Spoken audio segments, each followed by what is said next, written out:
Olá, professor Sandro Dornelles, professor de Literatura Portuguesa 1. Nossa aula de hoje, nós vamos trabalhar sobre o classicismo, tá? Movimento literário que marcou a Renascença, literário e artístico, tá? Buscou resgatar os valores greco-romanos, tá? Inspirando-se em escritores, filósofos, como Platão e Aristóteles da antiguidade. Tá? Nesse contexto, Luís de Camões, tá, foi a figura mais representativa, tá, especialmente com a obra Lusíadas, que a gente vai trabalhar bastante hoje sobre essa obra, tá, que exaltava os feitos do povo português durante as grandes navegações. Vamos lá. Então, manifestação do classicismo na obra de Camões. Tá? É um movimento cultural e artístico, né, que aconteceu no século XVI e XVII, procurou valorizar a razão, a simetria, a harmonia das regras clássicas, tá? Como eu já tinha falado, uma influência da cultura greco-romana. A importância da literatura e da arte como forma de educar e civilizar, caracterizada pelo racionalismo, universalismo e pela valorização do ser humano como ente pensante e complexo, tá? O ser humano era capaz de uma reflexão sobre os seus sentimentos, tá? Uma reflexão consciente sobre os seus sentimentos. Tá? Temos universais como o amor. Tá? Autores classicistas que dedicavam grande cuidado à forma poética, tá? Especialmente o soneto. Sonetos é um poema que tem 2 quartetos e 2 tercetos. A gente vai trabalhar bastante hoje aqui. Tá?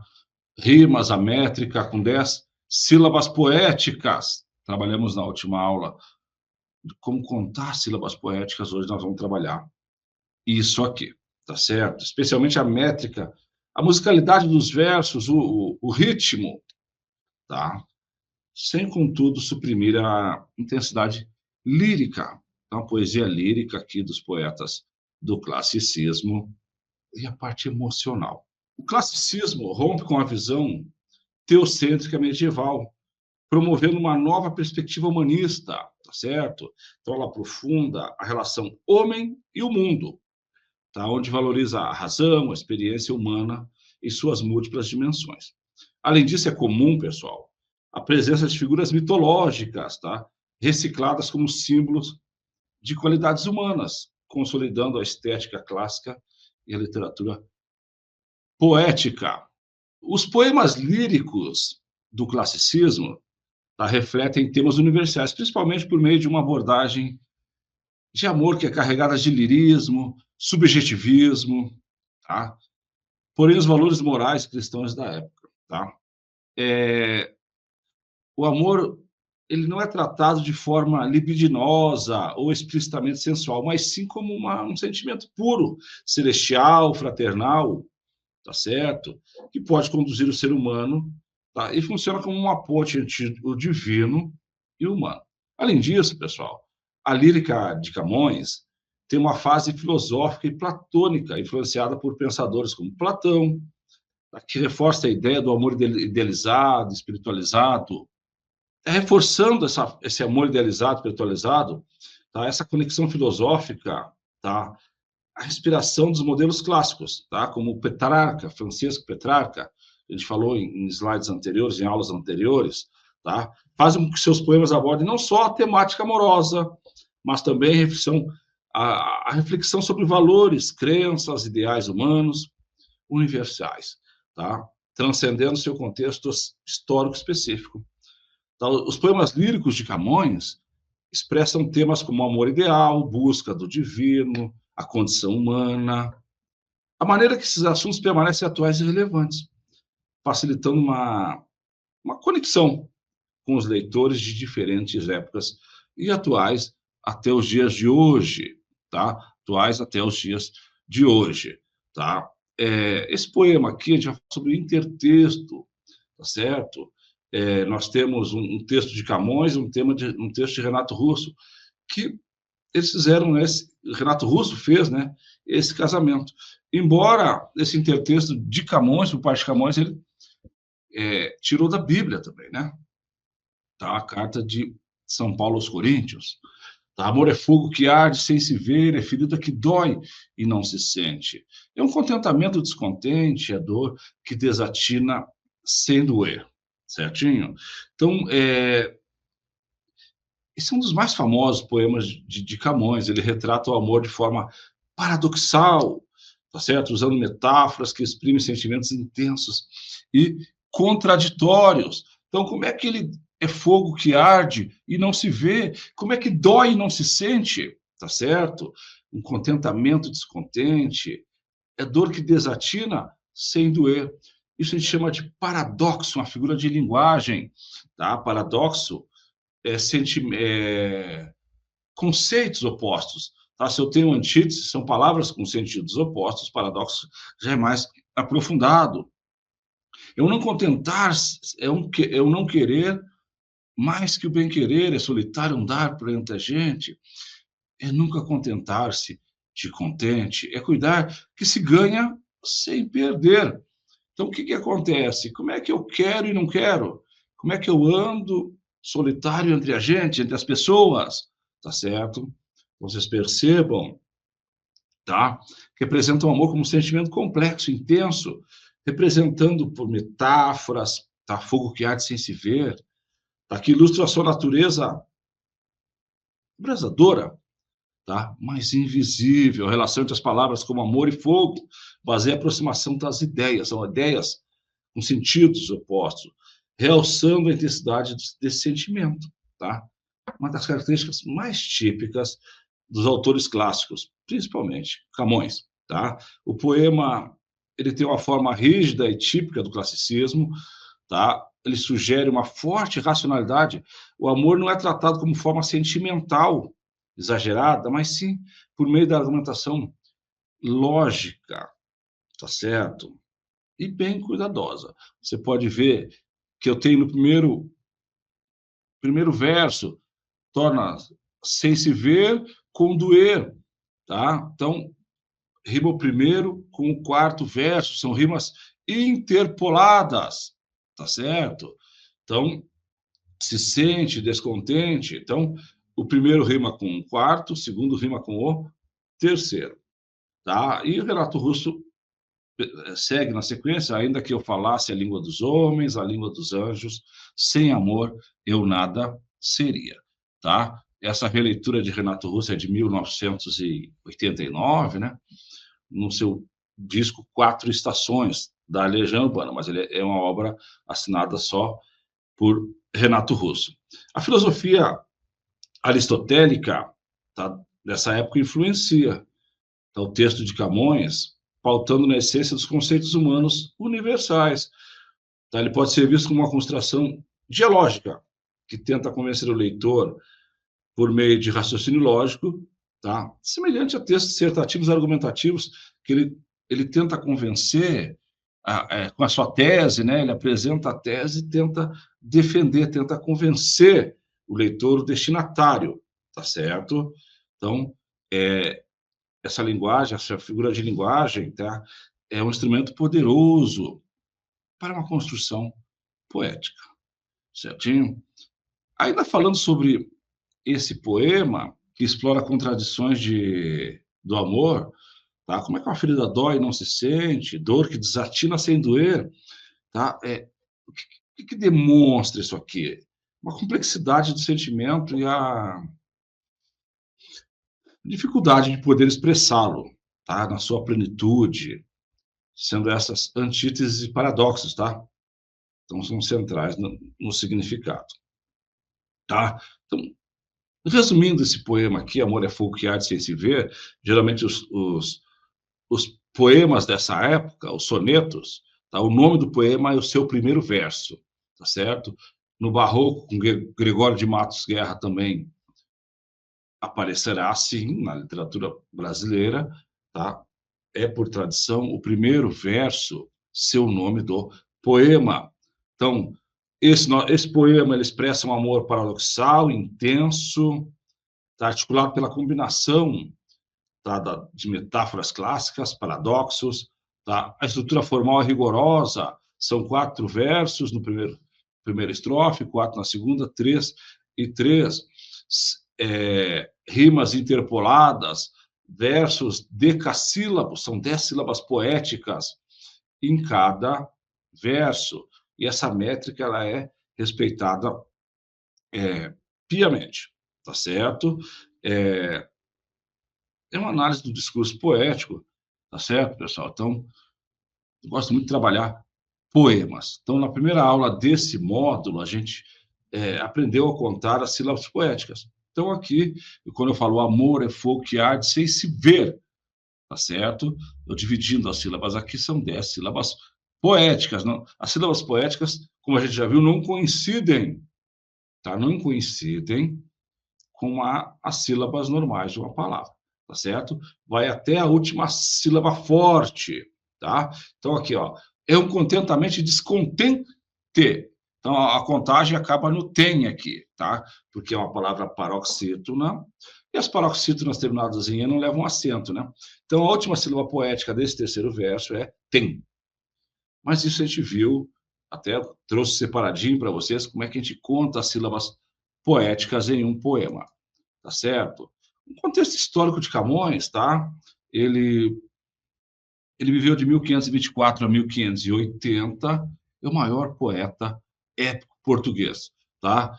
E junto, tá, com Bocage, que é praticamente da mesma época, e Cruz e Souza, são os 3 maiores sonetistas em língua portuguesa, tá? Falando-se em língua portuguesa, e eu gosto muito, tá, de sonetos, tá? E sonetos até hoje tem poetas que escrevem sonetos, até pela forma, pelo jeito cantado, como uma trova, tá? O contexto dos descobrimentos e conquistas da expansão marítima portuguesa, tá? É um momento de afirmação nacional. O classicismo literário português influenciado por modelos italianos, tá? E clássicos latinos e gregos. Então, quando ele fala de Petrarca aqui, é um dos modelos italianos. Na sequência aqui, algumas características na obra de Camões: equilíbrio entre o conteúdo e a forma, tá? A rigidez formal muito presente, tá? A métrica, né, 10 sílabas poéticas, tá? Os versos decassílabos. Valorização da virtude, da honra, do heroísmo, tá? Muito nacionalista, né? Algumas referências mitológicas, que a gente já vai dar uma olhadinha aqui, e alusões à antiguidade clássica.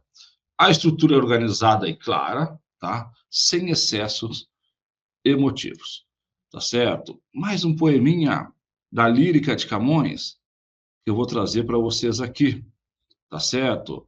Retrata uma história bíblica de Jacó.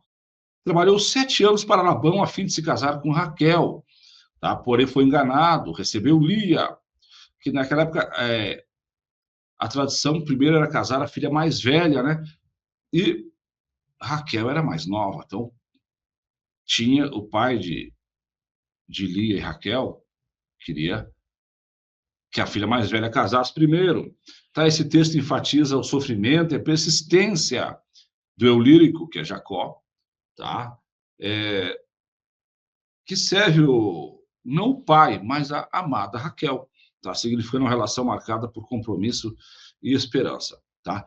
Há um claro conflito entre a vontade individual de Jacó e Raquel, tá? E a vontade familiar e social, né? Que a sociedade pedia à época, até hoje. Algumas, os mais tradicionalistas acham que o filho mais velho tem que casar primeiro, tá certo? Tá? Evidenciando uma tensão entre os desejos pessoais e imposições externas. Essa contradição, pessoal, tá, gera desconcerto do mundo, tá, que se menciona no poema camoniano. Vamos lá? 7 anos de pastor Jacó servia Labão, pai de Raquel, Serrana Bela, mas não servia ao pai, servia a ela, e a ela só por prêmio pretendia. Os dias na esperança de um só dia passava contentando-se com vê-la. Porém, o pai, usando de cautela, Em lugar de Raquel, lhe dava Lia. Vendo o triste pastor que com enganos lhe fora assim negada a sua pastora, como se não tivera merecida. Começa de servir outros 7 anos, dizendo, mas servira se não fora pela tão longo amor e tão curta a vida. Então, vocês percebam que aqui é um soneto camoniano, tá? 2 quartetos e 2 tercetos. No primeiro quarteto, servia, rimava com pretendia, tá? Bela com a ela. Então, servia e pretendia são 2 verbos, né? Quando rima figuras da mesma classe gramatical, a gente já viu em teoria literária, são verbos, são versos pobres, né? Quando são versos ricos, eu rimo 2 classes gramaticais diferentes, tá? Quando eu tenho aqui, ó, os dias de esperança de um só dia, daí lá no último, em lugar de Raquel, recebia Lia, substantivo, né? Dia e Lia são substantivos, um substantivo simples, o outro substantivo próprio, tá certo? Então, uma rima pobre, beleza? Então, é um soneto camoniano, retirado da Bíblia também, tá certo? As rimas são organizadas no esquema AABB. A maior parte dos versos, tá? Que tem essas rimas, o que imprime um ritmo de musicalidade, tá? Dá para ser cantado esse poema. A repetição típica de poemas narrativos, tá? Amplia o caráter enfático dessas emoções e das ações descritivas, tá? O uso do verbo no passado, servia, pretendia, passava, isso é pretérito imperfeito, né? Então, são ações que aconteciam com frequência antes do passado recente, tá certo? Localização no tempo, tá? E confere ao poema um caráter histórico e narrativo, tá? Então, as figuras de linguagem e expressividades, tá? Ele emprega elementos que enfativam a injustiça, o sofrimento, como a troca infame feita por Labão, né? Em lugar de Raquel, lhe deu Lia, tá? Ele trabalhou 7 anos, então ele preferiu quer trabalhar mais 7 anos para ter realmente aquele amor que ele pretendia, tá certo? Então, o destino incerto das uniões forçadas. O que mais que eu podia falar aqui desse poema, tá? Há um tom irônico e crítico também, né? Diante do casamento imposto por Labão, tá? Que não consultou Lia, mostrando a subjugação da vontade das mulheres naquela conjuntura, né? Então, eles casavam por interesse, o pai que escolhia o pretendente, certinho? Como eu já falei que ele apresenta 2 quartetos e 2 tercetos, eu acho que sobre esse poema é isso. Lusíadas, tá certo? O principal texto da obra de Camões, tá? É um poema épico, tá? É um poema épico. O que é um poema épico? Ele conta os feitos de um povo, de uma nação, tá? Por isso que chama de poema épico. Ele foi publicado em 1572, tá? É o maior poema considerado, né, da língua portuguesa. Daí um dos grandes clássicos da literatura mundial, tá? Essa obra celebra as conquistas dos navegadores portugueses durante a Era dos Descobrimentos. Especialmente, tá? Ele narra a viagem de Vasco da Gama às Índias, tá? Ele é estruturado em 10 cantos, tá? Ele combina fatos históricos, mitologia clássica, elementos fantásticos para exaltar o heroísmo, a coragem, tá? E o destino glorioso de Portugal, tá? Ele utiliza uma linguagem rica e elevada. O que acontece? Tá? Imbuído de sentimentos patrióticos, o patriotismo nessa época era bem exacerbado e um pouco de idealismo renascentista. E essa obra, Os Lusíadas, não é só um tributo às aventuras marítimas de Portugal, de Vasco da Gama, tá? Mas uma profunda reflexão sobre o destino, tá? Os desafios do homem, a glória de Portugal diante do mundo. Portugal, vocês sabem que é um país muito pequenininho, fica lá na Península Ibérica, bem lá no cantinho, ao lado da Espanha, tá certo? E essa obra se transformou num monumento nacional, tá? Eu posso até dizer que é um símbolo de identidade cultural português, tá? Um símbolo cultural portuguesa, beleza? E mantém a sua relevância e influência nos séculos seguintes até hoje se fala, tá?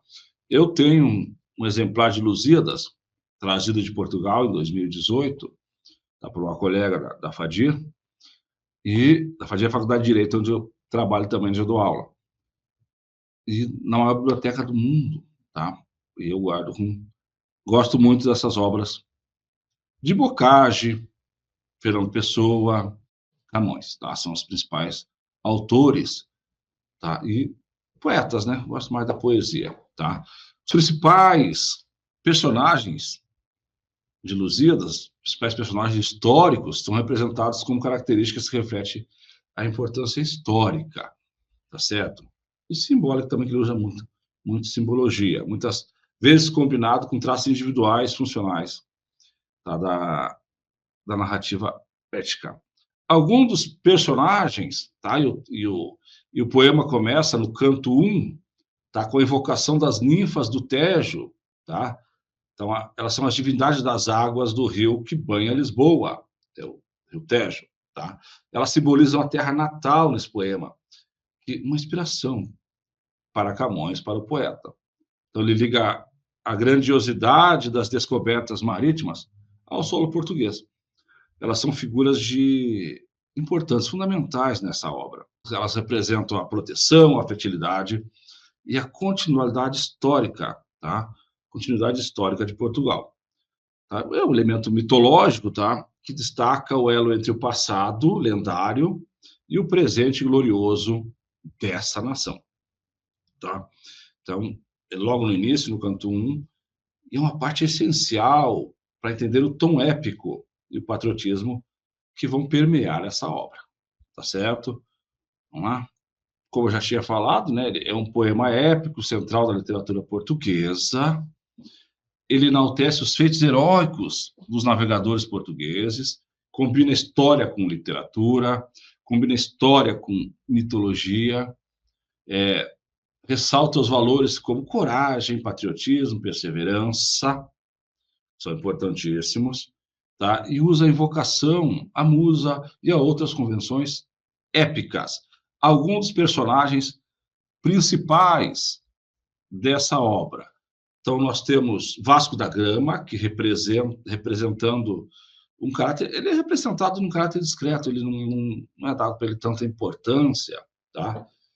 E muita coisa situada entre a razão e a ficção, tá? Presente especialmente no canto 4, na largada da armada, tá? Dom Afonso Henriques, tá? Uma figura assertiva e marcante, tratada com entusiasmo, conferindo-lhe uma grande presença épica. Tá? Nós temos também, que aparece na obra, Nuno Álvares Pereira, tá? Também representado com uma presença encorajada, forte, tá? Uma forte carga emotiva. Ele é muito próximo a Dom Afonso Henriques, tá? Em termos de vibração épica. Nós temos aqui, no canto 4, tá? A representação do Velho do Restelo, tá? É uma personagem emblemática, tá? Representando o passado conservador, cético, tá? Que resiste, tá? Que resiste às mudanças e ao progresso. Conforme descrito aqui no poema, tá? O Velho do Restelo é um homem venerando e sábio, cujo discurso pessimista, tá? E cheio de ódio condena a navegação e os avanços heróicos do povo português. Ele critica a armada de Vasco da Gama, que arrisca, tá? Quando zarpou para a Índia, ele fala que é uma aventura marítima como um ato fútil, egoísta, arriscando vida em busca de riquezas passageiras. Tá? Simbolicamente, o Velho do Restelo, ele personifica o passado que não aceita o novo. Ele teme os riscos do progresso, representando, digamos, a voz e a tradição do medo, tá? Frente à expansão e ao ideal heroísmo, tá? Analisando assim, tá? Camões deu ao Velho do Restelo uma dimensão dramática e magna, como uma majestade até superior à de Adamastor, que é o próximo que a gente vai trabalhar, revelando a força da oposição que o espírito inovador enfrenta, tá? Ele é interpretado como um vulto de uma era vencida, tá certo? Do passado, que não aceita, não aceitava essa saída de Portugal para essas grandes expedições, em busca, tá, de especiarias, em busca de descobrimentos até, né? Que depois disso veio o descobrimento do Brasil, tá? Na medida que a viagem de Vasco da Gama, né, para a África simboliza para ele um sepulcro e uma derrota, tá, do espírito humano. Lá no canto 4, tá, estrofes 94 em diante. Beleza? Vamos lá? Então aqui é a saída de Portugal e todo o caminho feito da viagem de Vasco da Gama, passando aqui, ó, pelo Cabo da Boa Esperança, que a gente já vai falar sobre ele, tá? Do Cabo da Boa Esperança, que é o Cabo das Tormentas, né? Inicialmente, depois virou o Cabo de Boa Esperança, chegando aqui até Calicut e fazendo toda essa volta aqui na Ásia, tá? Na Índia. Alguns sonetos, tá? Aqui a gente já falou bastante, vamos passar para o próximo. Tá? Aqui nós temos o primeiro contato, tá? De Vasco da Gama, já tinha falado anteriormente, com os mouros. A gente algumas influências também, influência da cultura renascentista e humanista. Camões como renovador da língua portuguesa, né? Que isso aqui foi praticamente, já não é mais em galego-português, tá? Ele adapta essa língua portuguesa à realidade nacional, tá? Essa obra de Camões, essa e toda a obra de Camões, celebra na imprensa, em estudos literários posteriores. Até hoje a gente estuda Camões, estamos vendo aqui no curso de letras, tá? A importância desse poeta, desse autor português na língua portuguesa e na literatura, tá certo? Faltou falar um pouquinho aqui sobre o gigante Adamastor, que é uma das passagens emblemáticas, tá? De Os Lusíadas, tá? É uma figura mitológica criada por Camões, tá? Nessa nossa obra, que personifica o Cabo das Tormentas, hoje Cabo da Boa Esperança, tá? E os perigos terríveis que os navegadores portugueses enfrentavam ao dobrá-lo. Era muito difícil dobrá-lo. Muitas embarcações, tá, afundavam ao chegar no Cabo das Tormentas, no Cabo da Boa Esperança. Tá? Ele é retratado como um gigante temível, simbolizando as forças da natureza e as dificuldades do mar, tá? Que desafiam os marinheiros. Tá? Ele aparece como um fantasma, ou espírito do mar que desafiam todas as frotas, né? Então, as caravelas, as embarcações, as naus que partiam de Portugal, nem todas chegavam às Índias no seu destino, tá? Nem todas chegavam, tá certo? Era uma passagem dramática que reflete o medo e a tensão da aventura marítima no extremo sul da África, tá? Para chegar às Índias tinha que passar por esse Cabo das Tormentas, lá no sul da África, tá? Esse gigante Adamastor, ou Adamastor, tá? É uma das mais notáveis personificações de perigo e da adversidade que o espírito humano deve enfrentar, tá? Então, ele até contrastando com figuras do Velho Restelo, tá certo? Que representam o passado retrógrado, tá? Eu sempre trago aqui dois cantos para vocês. O canto 4, o quarto, tá? Ele é destacado por Vasco da Gama, na largada da Armada e pelo Velho Restelo, cujas características são detalhadas uma forte carga figuracional, ou seja, muita figura de linguagem, muita expressão, tá? Conotativo, né? A conotatividade. Tá? E o canto 8, tá? Abre espaço para reflexões, tá? E a representação dos personagens. Então, quem tiver nas nossas obras, nos nossos livros aqui, ó, tá? Lá tem vários trechos, tem esses 2 cantos de Lusíadas para que vocês tenham acesso, para vocês tenham até curiosidade, né? Vocês vão ensinar isso aqui para os alunos de vocês, tá certo? As personagens históricas são representadas numa combinação de traços humanos, históricos, simbólicos, tá? Integrando diferentes camadas narrativas ao longo dos cantos de Os Lusíadas, tá? Os Lusíadas vem de luso, né? Vem de português, tá certo? Contribuindo para uma riqueza épica e estética desse poema. Todo finalzinho de aula, tá? Eu trago aqui, tá? Já estamos acabando a nossa aula, tem um tempinho ainda, tá? Algumas observações, tá? Uma espécie de um resuminho da nossa aula. O classicismo, tá? Ele valoriza os valores greco-romanos, referências mitológicas, ele busca a harmonia da racionalidade dessas culturas, tá? Evidenciado nessa última obra que a gente viu, Lusíadas, tá? Camões usava métricas formais e rígidas, como a redondilha e o verso decassílabo, tá? Isso influenciado no racionalismo clássico, tá?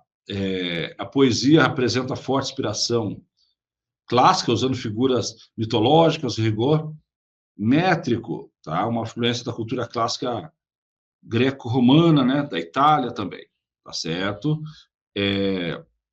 Foi influenciado por Petrarca, principalmente, em seus sonetos, tá? Pela figura de Platão também no seu platonismo, aquele amor idealizado, aquele amor que não é concretizado, tá? Me faltando a palavra, tá? Camões, ele mesclou elementos tradicionais, tá? Clássicos medievais à estética renascentista de sua obra, tá? Ele é composto, cada soneto, por 2 quartetos e 2 tercetos, totalizam 14 versos, tá? Com 10 sílabas poéticas cada um. Todo soneto tem 10 sílabas poéticas? Não.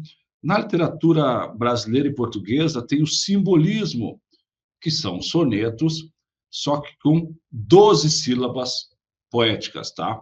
E onde o mais importante no simbolismo era a rima, tá? Era fazer o texto perfeito, tá? Já no classicismo, não, tá? Tinham outros aspectos importantes, tá certo? O recurso do paradoxo é utilizado para expressar o conflito do amor, tá certo?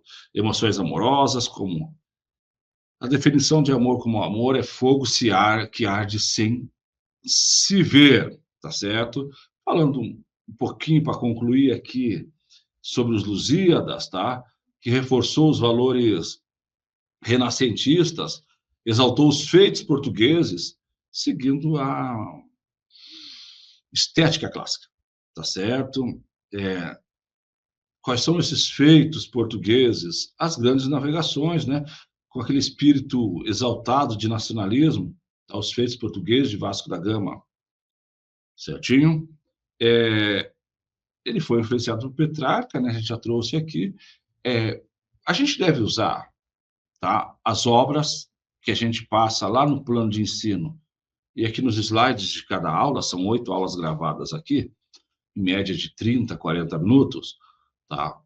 Tudo que eu trago está aqui nesse Manual Compacto de Língua Portuguesa 1 e Literatura Portuguesa 1. Tá? Mas muito complemento, essa análise de poema, dos textos, a gente traz nessas aulas.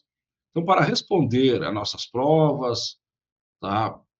Os documentos que a gente tem que preencher para comprovar a presença, tá? A gente sugere que é necessário assistir essas aulas gravadas. Tá? Elas não são muito extensas, não. É isso aí. Muito obrigado.